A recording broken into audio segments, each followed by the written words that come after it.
मंडळी 2 मे 2026 अर्थात उद्या या ठिकाणी 12वीचा बोर्डाचा निकाल लागणार आहे। महाराष्ट्र राज्य उच्च माध्यमिक महामंडळ यांच्या वतीने या ठिकाणी 12वीचा बोर्डाचा निकाल लागणार आहे आणि आज आहे 1 मे अर्थात महाराष्ट्र राज्य स्थापना दिन। 1 मे 1960 रोजी महाराष्ट्र राज्याची स्थापना झाली। महाराष्ट्र राज्य मुंबईसह महाराष्ट्र राज्याच्या निर्मितीसाठी कित्येक हुतात्म्यांनी बलिदान दिलेलं आहे आणि भाषावार प्रांत रचनेनुसार आपलं मराठी भाषिक महाराष्ट्र राज्याची निर्मिती झाली।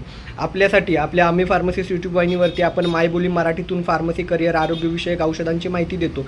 हिंदी आणि इतर भाषेतून माहिती देणारे खूप सारे यूट्यूब चॅनल आहेत, पण मराठीतून फार्मसी आरोग्य करिअर विषयक माहिती देणारी पहिली आणि महाराष्ट्रातली सगळ्यात मोठी यूट्यूब चॅनल आहे। त्यामुळे आपल्याला या ठिकाणी मराठी भाषा गौरव दिन, महाराष्ट्र राज्य स्थापना दिन हे आपल्यासाठी खूप विशेष आहे आणि प्रत्येकानं आपल्या करिअर क्षेत्रातली जी माहिती आहे ती मायबोली मराठीतून दिली पाहिजे, भाषा वाढवली पाहिजे, भाषा वापरली तर ती टिकते। तुम्हा सगळ्यांना महाराष्ट्र राज्य स्थापना दिनाच्या आणि 12वी असलेल्या सर्व विद्यार्थ्यांना निकालासाठी खूप साऱ्या शुभेच्छा। थँक्यू।